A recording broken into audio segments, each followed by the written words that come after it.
Margo Price is no stranger to struggle. In early March, a tornado raged through her home base of Nashville just as she was preparing to release her third album. A month later, as Tennessee residents were ordered to shelter in place to prevent the spread of COVID-19, Margo's husband and longtime collaborator, Jeremy Ivey, tested positive for the coronavirus. While taking care of her sick husband and 2 young kids, Margo decided to push back the release of her new album. It may seem like a no-brainer, but for Margo, it was a really tough decision.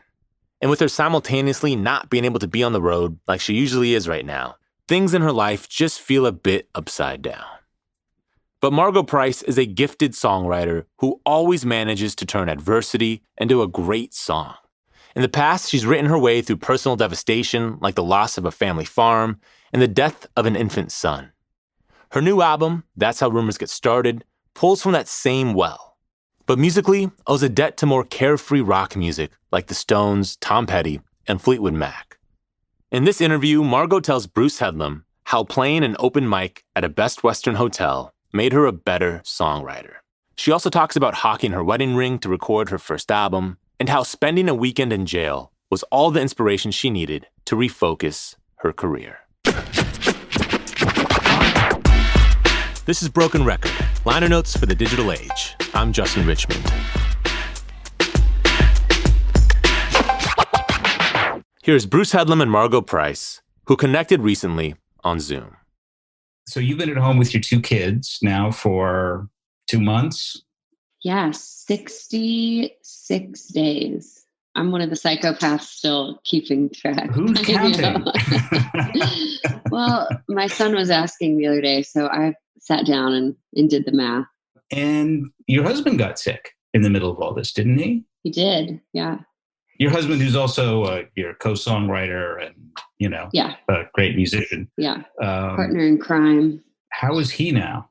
He is still not fully recovered, but slowly getting better every day. Mm-hmm. It's been a long road. And I'm just glad that he is not going into the hospital, and we've been able to treat it here. He's been doing like nebulizer treatments, the breathing treatments, and sleeping 12 hours a day, taking a lot of vitamins, drinking a lot of water. Just, there's nothing you can do. So you go into the emergency room and then they're like, yep, we hope you make it. We're just going to send you home now because you're not bad enough to admit and we can't really give you anything. So they gave him like an inhaler and wished him luck. Yeah. Well, and you've had to postpone releasing your new album, which is what we're here to talk about. Yeah. I mean, I didn't have to. Everything came on so quickly, and I thought, okay, well, we'll be able to tour this summer. So I'm just going to push it back a little bit. Mm-hmm. And then I've finally came to the realization that no, there's not going to be tours for probably the whole entire year. And so now I'm just focusing on getting it out. But at the beginning of quarantine, we had just been hit by the tornado. Our friend John Prine died, and Jeremy got sick, and all those things combined, plus having 2 small children at home, I couldn't properly release a record. I didn't have any more music videos to put out. I didn't really have any content to work with. Mm-hmm. You mentioned John Prine, who's, at the head of the list of great musicians who've been lost to this. There's a terrific version online of you doing Unwed Fathers with him. When did you first meet him? I met John on his 70th birthday at the Ryman, and I was asked to come sing In Spite of Ourselves and Unwed Fathers with him. And it was just really surreal because I'd been a student of his songwriting for decades, and he was so down to earth and so nice and funny and real.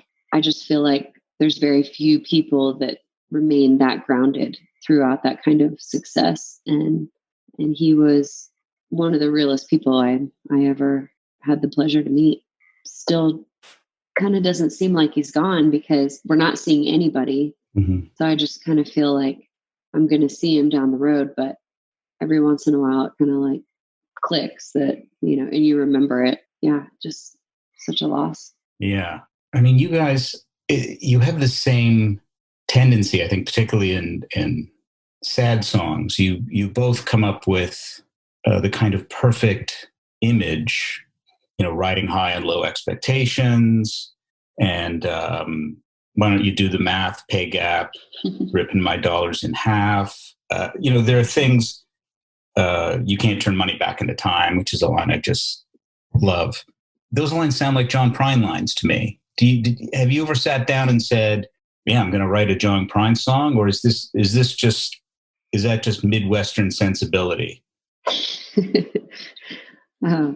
Well, that's very high praise. And I thank you for that. I don't think I've come close to his greatest works in any capacity, but I definitely have, studied what he's done. And the thing that I love about John is that he uses his entire vocabulary, and he's not afraid to use quirky, strange words that most people would think were too ugly to put into a song, And my husband and I actually wrote and recorded a couple summers ago an album that we shelved, and it was a psychedelic gospel record.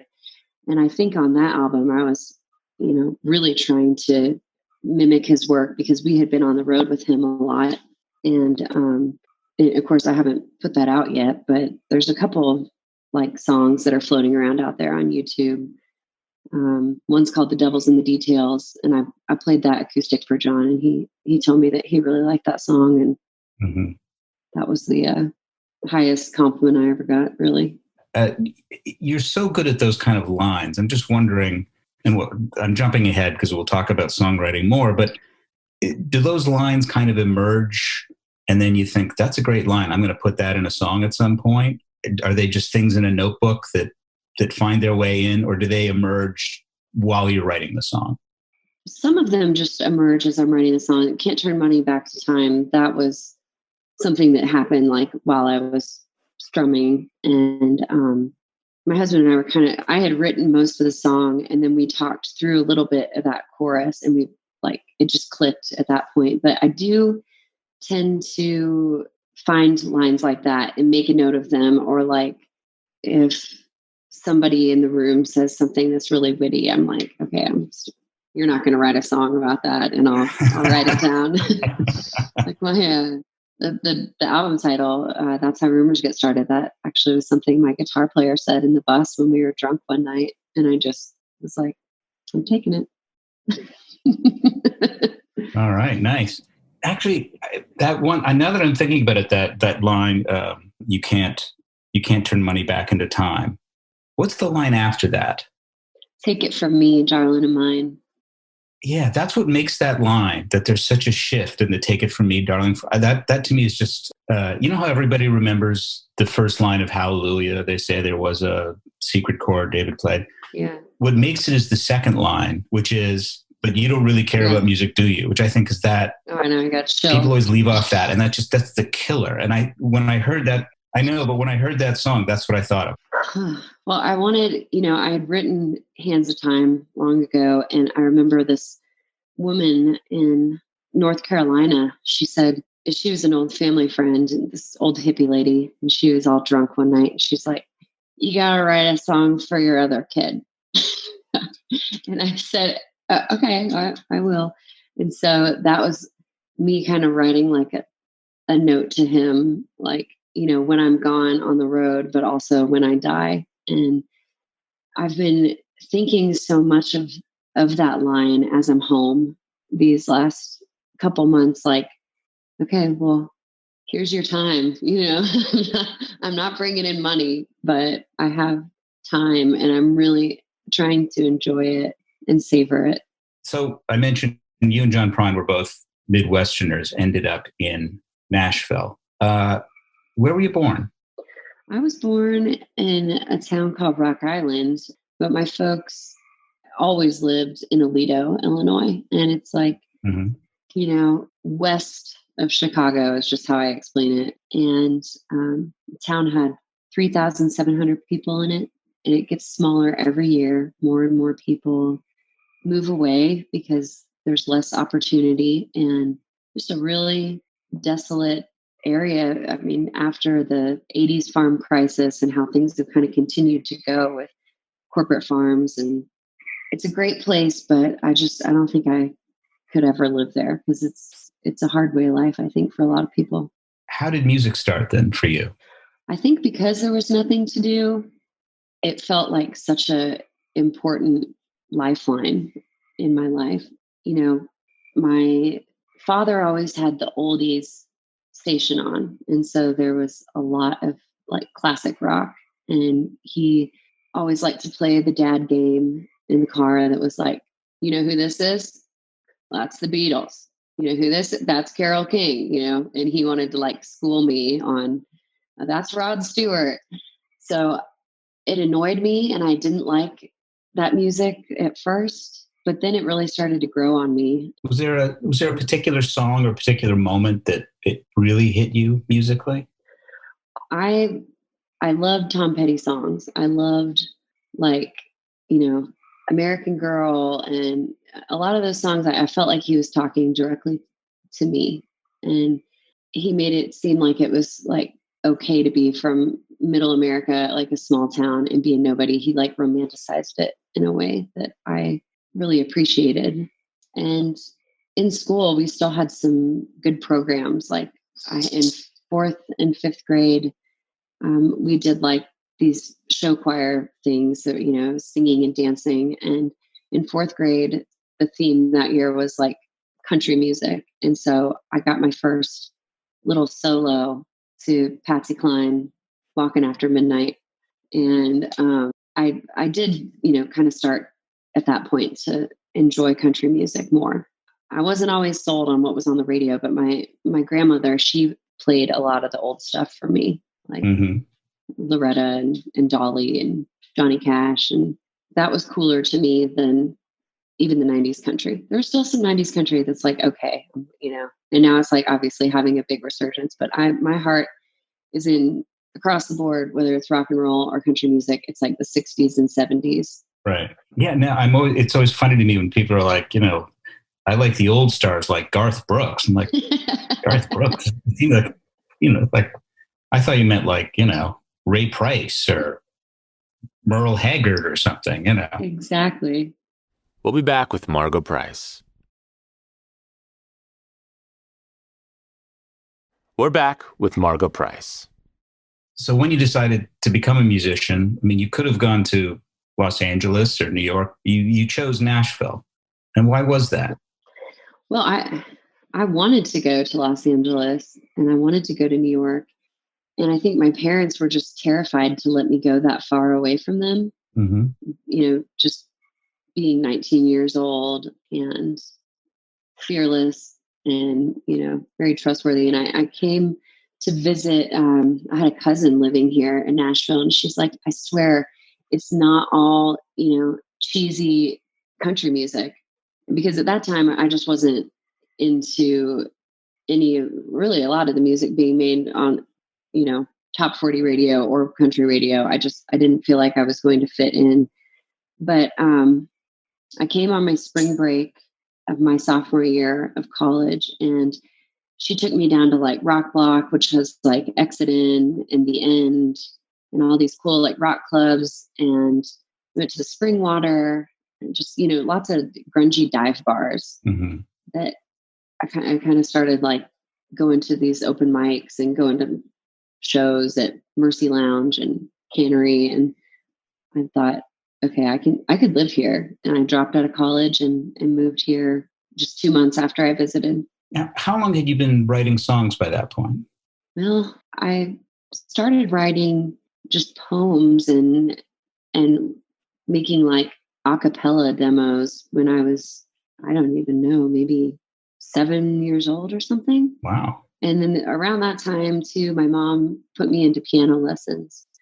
And so I took piano for several years. And then with my 8th grade graduation money, I bought a Japanese guitar. Bought a Samick guitar. My parents were like, we really think that you should buy a computer for your schoolwork.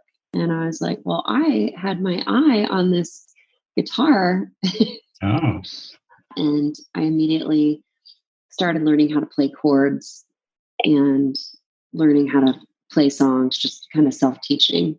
That was when I really got bit by the bug. I'd say like 13, 14.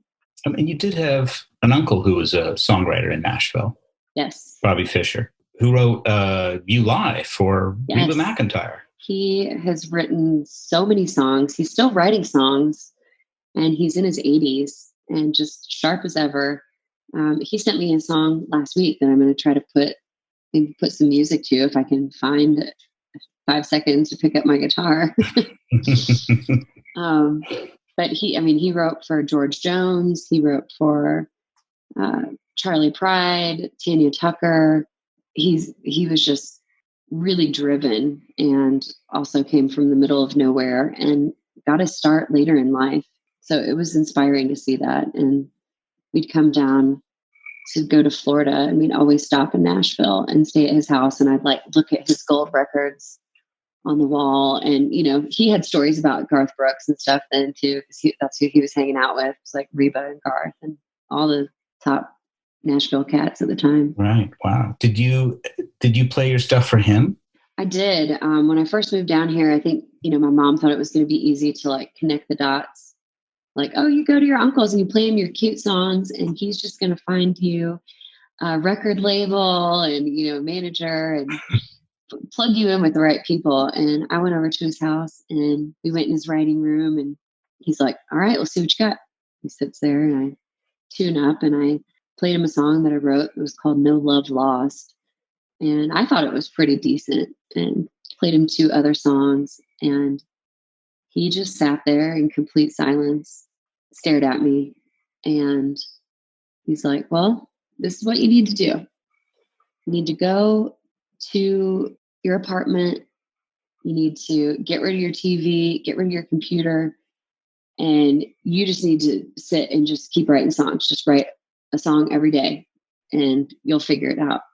And that tough love like hurt so much, because he didn't say, well, I like this, but I don't like this. He basically was just like, just keep trying.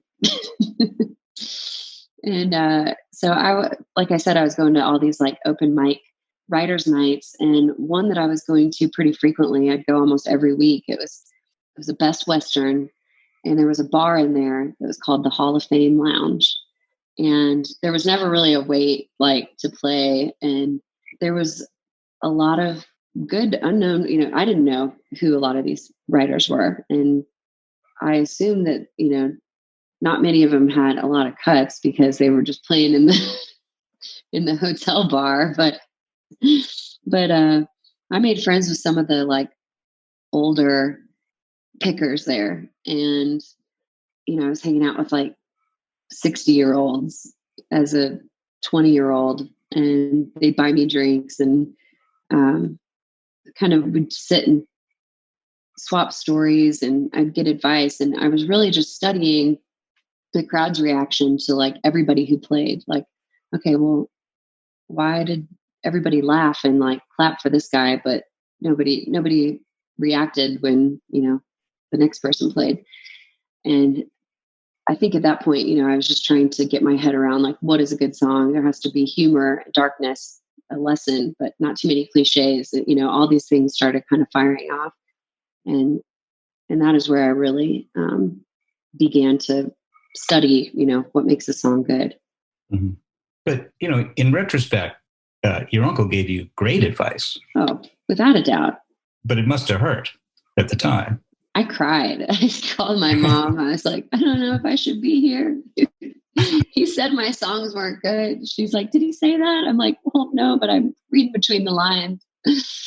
And he's really proud of me now, though. And he's very complimentary, and he's always sending me different articles and telling me stories. He's got this guitar that just everybody has like tattooed this guitar with. He has like a tattoo gun, and you etch your name in it. And the day that he asked me to sign that guitar, I really felt like I'd accomplished something. Oh, amazing. There are 2 things I do want to ask you about from your early days, which is, did you really hawk your wedding ring so you could make your first album? I did. Wow. I got it back.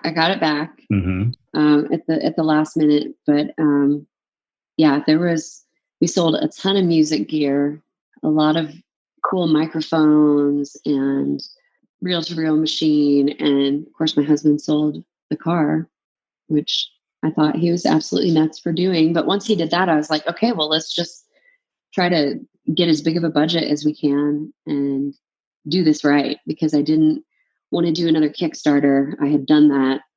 Mm-hmm. I didn't want to ask anybody for money.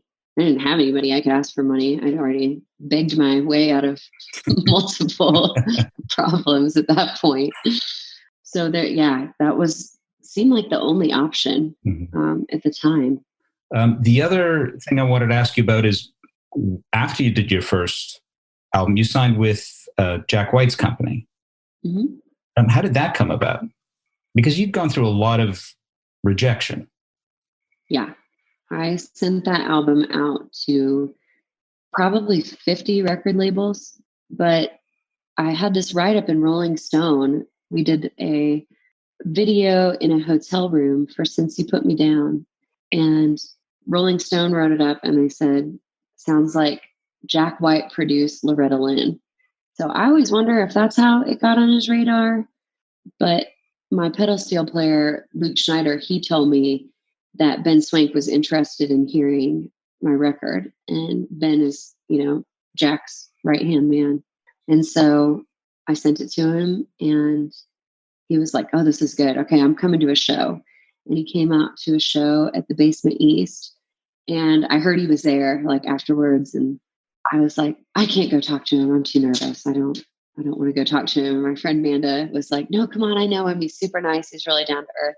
And I went out there and he was like kind of slurring his speech. And he was just really drunk. He's sober now. He's one of my very best friends. And I'm so grateful that he came out and watched us perform, liked the record, was very instrumental in everything coming together. I don't want to talk too much about your early Nashville days because you've written about it so beautifully. Your first album starts with Hands of Time, which is like a memoir that would take somebody else 300 pages. It takes you 6 minutes. Are all your songs still that autobiographical? I think this third album that I am putting out here is still autobiographical, but there's other elements of like, I don't know, that really could be more about anybody else. And some songs have, it's like I wrote them to multiple people, if that makes sense. Like, right. That's how Rumors Get Started is not just to like one of my friends that didn't make it. It's to like multiple friends that are kind of struggling and like caught in their same bad habits. And then there's like I'd Die for You. That's definitely, Jeremy and I's relationship based off of that. Letting Me Down, Jeremy and I, we each wrote a verse and both of us wrote to different people in our past that we went to high school with. Oh. That, we had different experiences with both of them, but like his friend was a burnout drug addict who like joined the army, and he wrote it to that friend. And I wrote it to a friend of mine who'd been raped and had a really tough childhood. And so we wrote them towards different people and then worked on the chorus together. So it's each one's different. We'll be back with more Margo Price. We're back with the rest of Bruce's conversation with Margo Price. So you've switched labels on this one, right? Yeah, I had 2 albums with Third Man. And then for this third one, they're still they're pressing the record at their pressing plant in Detroit, which I think is really cool. Yeah, I just had the opportunity Loma Vista was like there and ready. And I wanted to get this out actually last spring, but then I got pregnant. So it's just taken a while to get it out. But Did you make the album while you were pregnant then? Yeah. I started making it in December of 2018. Mm-hmm. This is going to sound like an odd question, but you've got such a powerful voice. Does being pregnant affect how you sing? Does it affect you physically in a way? Well, early on when I was in the studio, I was wearing a baggy Fleetwood Mac t-shirt. You couldn't even tell I was pregnant, really. Mm-hmm. But I worked on it for months and months. And as time went on, it did get harder to breathe. I mean, you've got child pushing on your rib cage and your diaphragm. But at the same time, I was being so good to my body, and I was like working out and sleeping, 8-9 hours every night. And I wasn't drinking and I wasn't smoking any weed. And I felt like I had incredible control over my voice, where I was like, oh, I think I gained a few notes up here in my head voice. Mm. So I felt like it benefited me in a way. And I performed just a few nights before I had Ramona. I sang with Mavis Staples. I mean, I was massive, and it was harder to sing at that point, but. Right. Well, that's not too intimidating being on the stage with her. She's so nice though. And she just was like, had her hands on my stomach. She's like, I'm going to be the godmom. Oh, that's nice. She's like, I don't have babies anywhere of my own, but I got babies all over the world. I'm a godmother to hundreds of babies. You can name your baby Mavis if you want. So it was incredible to be up there with her. And she was grabbing my arm and helped lead me on stage. Like it was something else. It was her 80th birthday at the Ryman. And your daughter's middle name is Lynn, isn't it? And that's for Loretta. Yeah. Yeah. Mm-hmm. Now, are you friends with her? I am. I was talking to her daughter when Loretta's last album came out. She fell ill. And so they asked me to come up to Ernest Tubb Record Shop and do a little interview and kind of talk about her and sing a song for her. And I was pregnant at the time. I had just found out. I hadn't told anybody. And I was talking to her daughter, Patsy, and I just started kind of picking her brain. I was like, you didn't ever resent your mom because she was on the road all the time, did you? She's like, oh no, we never knew any other way. It was just daddy was home and he took care of us, and mommy went out and made the money, and sometimes we'd go on tour, and it was great. She's like, are you thinking about having another baby? I was like, oh, maybe, I don't know. And a couple weeks later, Loretta called me. And I told her at that point, and she's like, well, I tell you what, you can use Lynn as a middle name. It's a boy or girl name. I give you the blessing. And I hope you have 5 more. She's like, you can do it. I'm like, no, I'm done. What a lot of fans loved your first couple of records. You had like a kind of pitch perfect 70s Nashville sound. I don't want to confine it just to that, but you had the kind of Telecaster, the bright Telecaster, the pedal steel. You had a great band. So I was a little unprepared for this new album, which first of all starts with this beautiful little piano part by Tom Petty's collaborator, Bedmont Kench. So first of all, tell me how it came about that you recorded the album the way you did, and what you were thinking about when you recorded this album. Well, obviously, country music, I think it always goes through these kind of resurgencies where it becomes really, popular and it becomes fashionable, like both in just what people are wearing, but also in people trying to have that more traditional sound. And once the mainstream Nashville kind of caught on to what the underground was doing, and once they started to mimic that and regurgitate it, I wanted to jump ship. And there's a lot of things about the country music industry that I don't agree with, that I've never agreed with. And I just wanted to try to get away from that. The sexism, the racism, and just the overall bullshit politics that comes with it. And it's like you speak out about one thing that they don't like, and then they blacklist you. And then, when you die, like with Merle Haggard or something, they're like, oh, well, we're going to tribute you. Anyway, so I wanted to get out of that.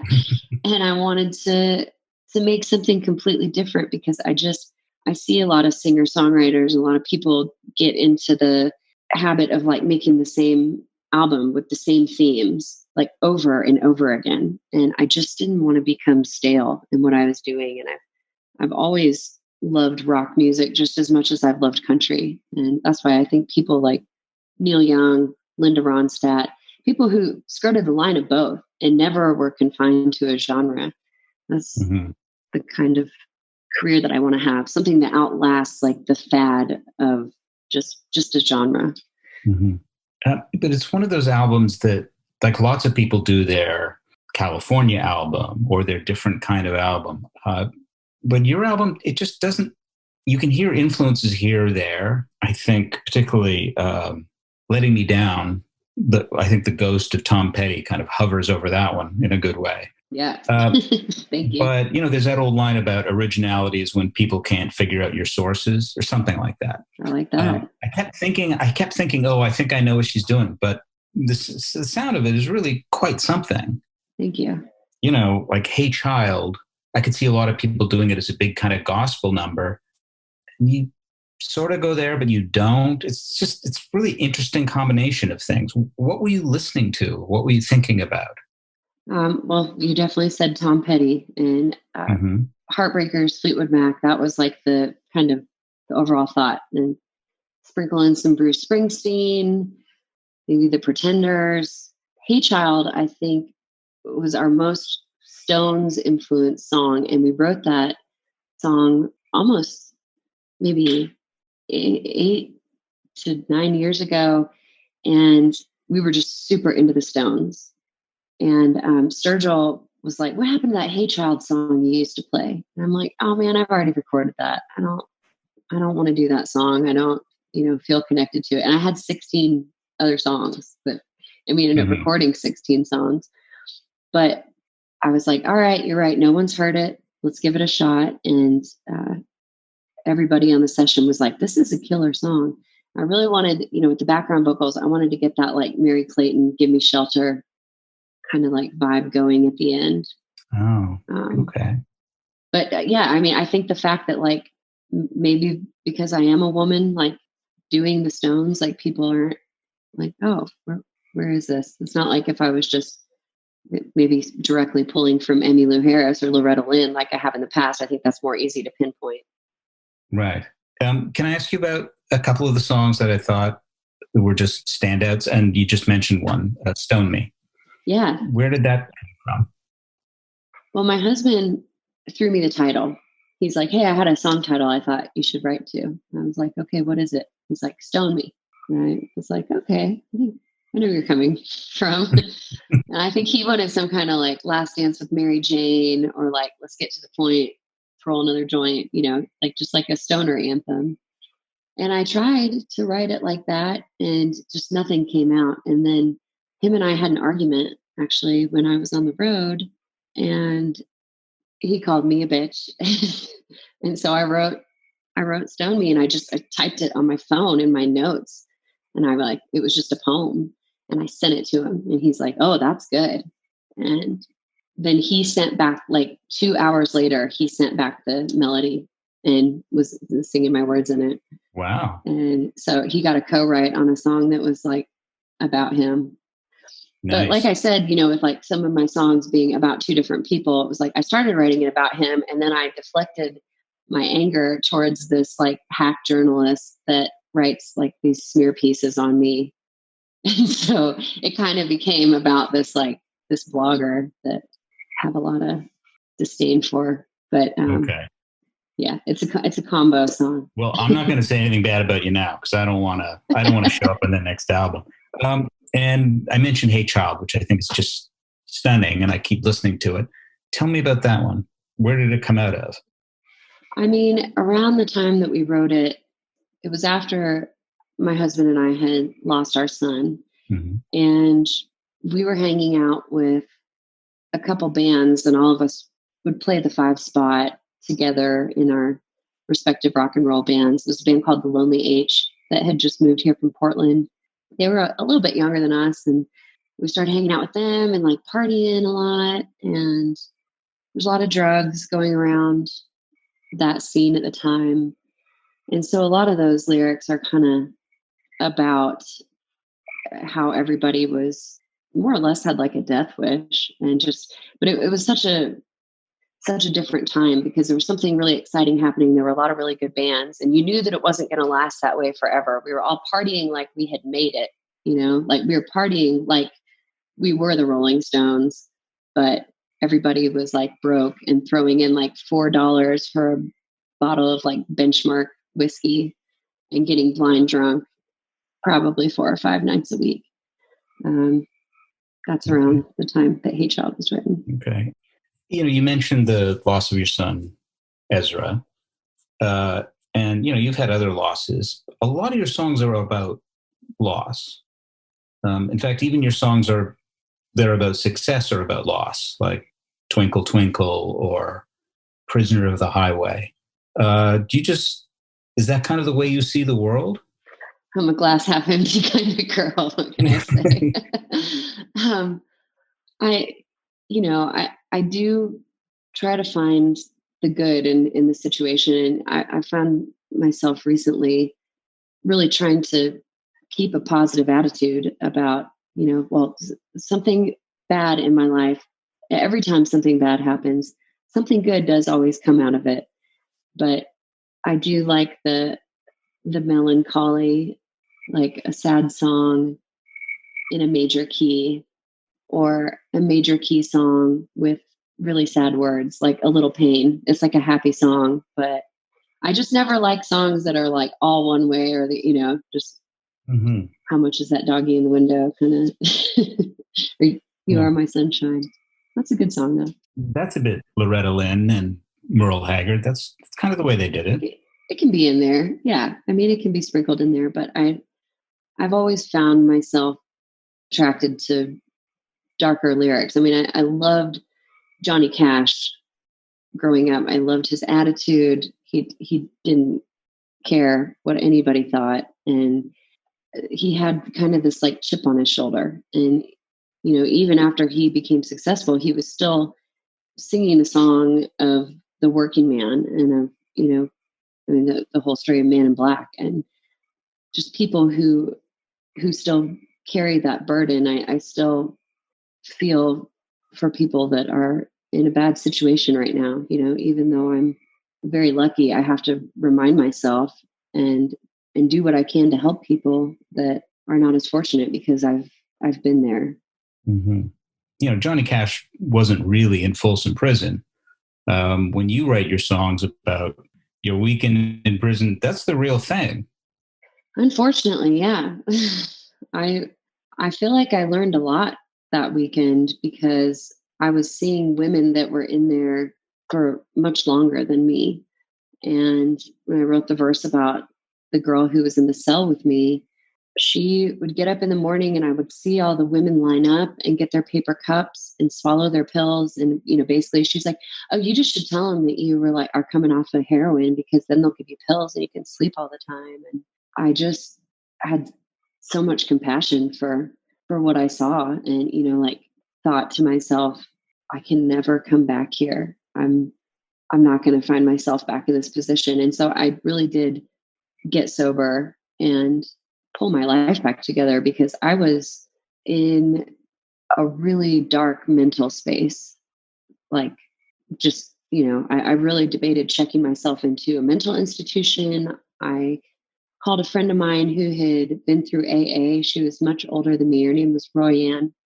She used to hang out with Townes Van Zandt and sing with him back in the day. And she was sober, and she's like, whenever you're ready to quit your rowdy ways, you give me a call and I got a chip for you, And I called her and I was like, I think I'm going to check myself into a mental institution. She's like, don't do it. She's like, they'll have your name forever. It'll be a mark on your record. And you just, if you can work through it, you should. But then of course I went out and I drank and drove my car stupidly. I did try to call a cab, but they never came. And I hit a telephone pole in East Nashville, less than a mile from my house, right in front of 2 police officers at about 2 a.m. And I tried to outrun the cops because I had weed on me. I had a pipe. I had booze in the car, and I'd been drinking for like 6 hours. And I did not obviously outrun them. I eventually pulled over. I thought maybe I could pull into a driveway and turn my lights off. Like maybe I can get all the way home. But they got right up on my ass, and I pulled over in front of a Baptist church and walked the line in the rain and failed. And it was humiliating. I mean, I had a young son at home. And at that point, I just knew I had to quit being a deadbeat and focus on my goal again. Mm-hmm. So is music still important to kind of keeping you centered and focused? Oh, without a doubt. I've been feeling more depressed in the past 2 months, as I'm sure everybody in the entire world is feeling. And even before the pandemic hit, I was just kind of feeling like some postpartum depression. And I was really looking forward to getting back out on tour. I thought, you know what? I just need to get back to myself and get back to my work. And this album's going to come out. Everything's going to be fine. And then when this hit, I just started feeling really hopeless.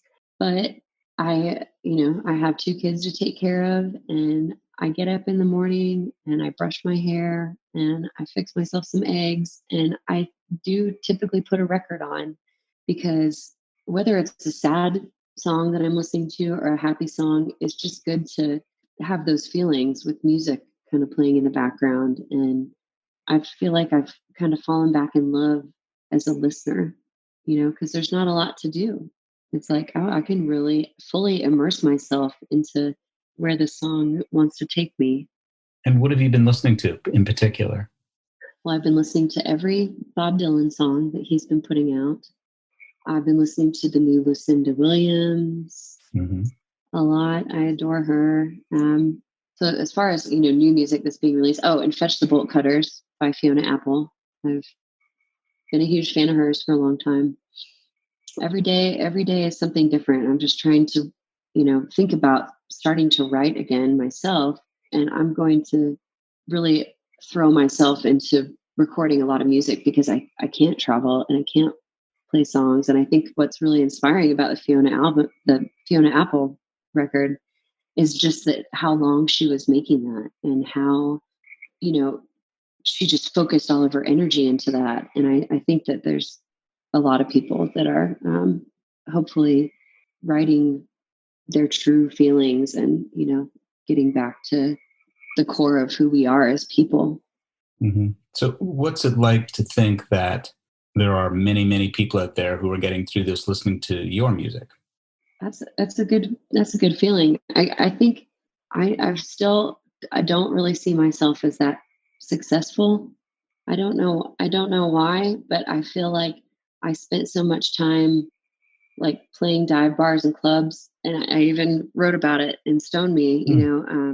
I won't forget what it's like to be poor. I could be there again, that's for sure. And then here I am, like, okay, there goes my main source of income, touring. And not like, I'm trying to say any poor me thing, because I'm doing fine. But I never wanted success to change who I am at the core. And so it is nice, and my husband reminds me, he's like, you got a lot of people out there that enjoy your gift, and it's a gift to both you and them. And, he tries to both, keep me grounded, but also make me realize what I have. And I am grateful that people are listening, and I just can't wait to get this new record out. I just can't wait. You really are from the Midwest. Yeah. I can't enjoy this. It's true. Well, listen, thank you so much for doing this. It's been great. Thank you for asking great questions. That doesn't always happen. And before we go, we wanted to share a quick interview Bruce did with the uncle Margo mentioned. Here's legendary country songwriter Bobby Fischer. So what was it like in the set when you would go plug songs? What were you doing? You were going around to different labels? Yeah, wherever you could, I found out just how could you do it? Like, I used to drink beer with a guy that his wife was Conway Twitty's maid. And I'd give him something I wrote, he'd take it. And maybe Conway would be doing breakfast, and if it felt right, she would show him the song. Wow. You know, that's terrible or whatever. You know, but I end up with 2 Conway cuts. You know, just somewhere down the line. And, yeah. I mean, when Conway breathes life into a lyric, you really got something. You know. Yeah. I had these 2 guys, great writers, Charlie Black and Austin Roberts. We were playing poker one night, and they said, you know, we ought to work together. We laugh and have such a great time. We're all writers. So they said, you find an artist and we'll produce them free, write all the songs, and then you take over because we don't want none of the business part. So I said, oh, that's great. So I found this artist and I named her C.C. Chapman. It's a great singer. Sure. And so then we wrote all 10 songs. I got her on Curb Records. We put out a couple, you know, Mike Curb, like very tight-fisted. He didn't put out much for promotion. And so they called me one day and said, you don't have anything strong enough left in there. You know, we had these singles out and they're not going anywhere. And I said, oh, man, you should listen to them. And they said, no, let's move on. So anyhow, I was sitting there. I took 3 of them out, and I went out to Reba McEntire's office. Mm-hmm. Never had met her, but as it turned out, this is how, to me, things happened. They just turned right or left that day. I come in the lobby. I was going to give them to the secretary. But this kid that I just met at a little party, he was walking through the lobby. I said, would you hand these right to Reba? He said, yeah. So it looked good on him, you know. Right. So about a week later, she put 2 of them on hold, and she cut 2 of the 3, you know. Wow. And down the line, of course, one of them was You Lie, that we had written, Pete Chapman, you know. And so then somewhere down, when we went to number 1, Curb Records called me and said, I didn't think it was a hit until I seen him selling You Lie T-shirts.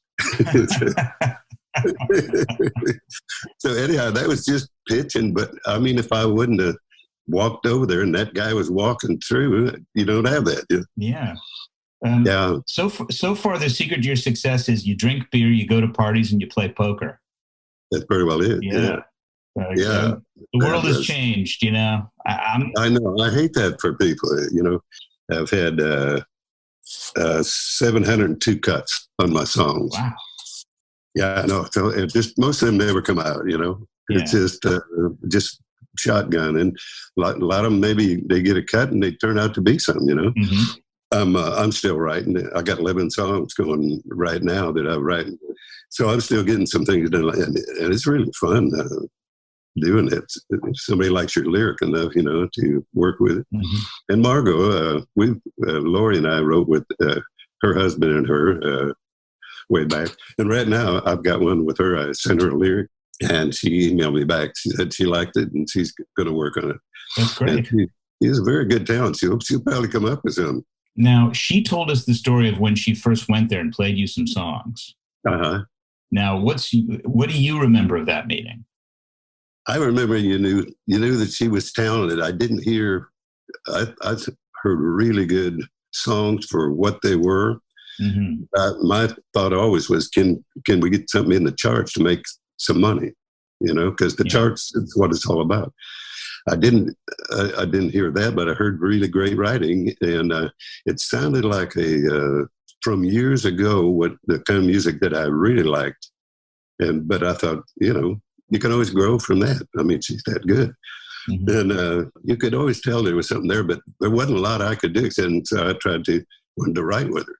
And we wrote different, and we'd toss stuff back and forth, you know. Well, she's doing great now. Yes. Yeah. Oh, man, she's doing wonderful. Yeah. Well, and then later on, I didn't realize how much other talent she had. She, she did the Opry here quite a while back. And I mean, she goes over and plays the drums and the piano and everything else. Pretty amazing. Well, yeah, I'll tell you another pitch story. My wife and I went to Cracker Barrel one morning. Mm-hmm. And so after we got done and we come out, she stayed in looking at the knickknacks. And I went out on the deck there, and this sports headline said this team they got beat, but it said they hit the ground running. And my head said, hit the ground running when your heart gets hurt. And so in about an hour, I wrote Hit the Ground Running When Your Heart Gets Hurt. It's a nice, corny little song, you know. Mm-hmm. And then I got with this Rick Giles, who's a great writer, and he cleaned it up. He added a Cajun yodel to it. And then the main thing was he was able to do a demo, didn't cost us nothing. He could put that picking on there and everything. Mm-hmm. And so then I would have the demo. It's my job then to go try to get it cut for us, you know. Yeah. And so I was down on Music Row there, and I ran into Bud Logan. He's a great producer, musician, and he was producing John Conley. And I'd read where there was going to be a project for the new Opryland Records. Mm-hmm. I ran into Bud Logan. I know he's a real cut and dry guy. He don't want to hear anything to waste his time. Yeah. And I ran into him. I was pitching cassettes, you know. And I said, Bud, I hear you doing John Conley for Opryland. He said, yes, I am. And I said, I got 4 songs I'd like to see you. He said, come over 2. You know, like, mm-hmm. And so 2, I go over with my 4 songs, just him and I in the office, and I hand him the first one. He listened like all the way through. I thought, well, he must like it, you know. He said, a lot of talk about nothing. And so I handed him the next one. He said, next one he listened through, he said, yeah, like enough for John. I handed him the third one. He said, yeah, I like it. Yeah. Not. And so I handed him Hit the Ground Running, the demo that I had gotten. And halfway through, he said, that'll be John's new single on Opryland Records. Wow. And that's just how he did, you know. First of all, how did you find Garth Brooks to do your demos, or how did he find you? I was writing with another guy. Let's see, there was 3 of us writing, and he said, next time you do some demos, you ought to use this guy that I'm writing with and maybe use him on a demo sometime. And his name is Garth Brooks. And so I said, I'll have to try to line up with him. Well, I never did line up with him to write. But anyhow, then another guy named Charlie Quill and I wrote a couple of songs. So we just hired him just because Kent Blasey had told us to try him. And he come in, and you know what I remember about him? He was in recording in the booth with that big cowboy hat on. Mm-hmm. And so we're just in the control room, just me and him and the engineer. He's in there singing, and we stopped everything. We're talking something over. He's looking like worried in there. And he comes in, and he took his hat off and stood in front of us. He said, I'll sing this over as many times as you guys want me to. And I said, no, it's not, you know, we're just studying it. And so, but that's how he is still, I think, you know. Could you tell he was going to be a star, or did he impress you then? I don't think exactly. I mean, because when you're down here, you hear so many great talents. They could all make it, you know. Yeah. You look at the ones that are not very good that have made it. It's just, you know, there's so many more that are great talent that didn't make it. What's that? Then what do you think separates? Is it, as you said, just luck? Luck. People who make it, people who don't? Luck, yeah. And, you know, and then it gets down to maybe it's a great voice, but did you get the right song? Did Kenny Rogers get The Gambler right at the right time? Or, you know, mm-hmm. The Gambler had been cut like a couple of times before Kenny ever got it. Right. But it was that production. So that entered into it. Was the right production that he had around it, you know? Mm-hmm. Larry Butler produced those. I don't know how people plug songs. Like, yeah, you must have been very sure of yourself and very optimistic that you could do that. I was sure of the songs, you know. Mm-hmm. I don't know how many names you're familiar with in country music, but, you know, I've had maybe 4 Roy Clark cuts and I know Roy Clark. Yeah. 2 Lee Greenwoods, 2 Rebas, 2 Charlie Prides. I mean, just names you think I would have sit back and think, oh man, if they'd just say hello to me, you know? Yeah. You had Farron Young, didn't you? You've had a lot of. I had a couple of Farron Youngs, and what a nut he was. Was he a nut? Yeah. Oh my God. Yeah. Egotistical, but fun. Him and I got thrown out of place one time, which was our own fault. But yeah, he was always getting me in trouble. Yeah, and here's another thing. I guess you can't see it. This here. I'm gonna try to hold this up. Is this the guitar? Yeah. Wow. Yeah, and then here's the back. So this is all. What do you use, like an etching tool and put their names in it? Yeah, it's like one of them, like a dentist thing, you know. Yeah. I started out with a an ice pick where you had to try to scratch in your hand. It killed your hand finally, but trying to get it in there, And so I bought one of those little engravers. So now everybody can put them in. Anyhow, so let's see, I was going to tell you, 260 names on the guitar. And I mean, it's names that are just, Chet Atkins is on there. Yeah. Garth Brooks, God Bless You, Bobby on there, and just on and on. Just wow. Greatest names. And a lot of people you'll never hear of, Mm-hmm. I heard Margo Price is on there. Margo's on there. Jeremy, her husband, is on there. You bet. Fabulous. Had to have him on there. Yeah. Well, this has been fantastic. Thank you so much. Yeah. Well, good to talk to you. I just appreciate you guys so much doing that. Thanks to Margo Price for taking the time to chat. Make sure to look for her new album when it drops, and you can check out all of our favorite Margo Price songs by heading to brokenrecordpodcast.com. Also, be sure to check out our YouTube channel. You can subscribe at youtube.com/brokenrecordpodcast. Broken Record is produced with help from Jason Gambrell, me LaBelle, Leah Rose, and Martin Gonzalez for Pushkin Industries. Our theme music's by Kenny Beats. I'm Justin Richmond. Thanks for listening.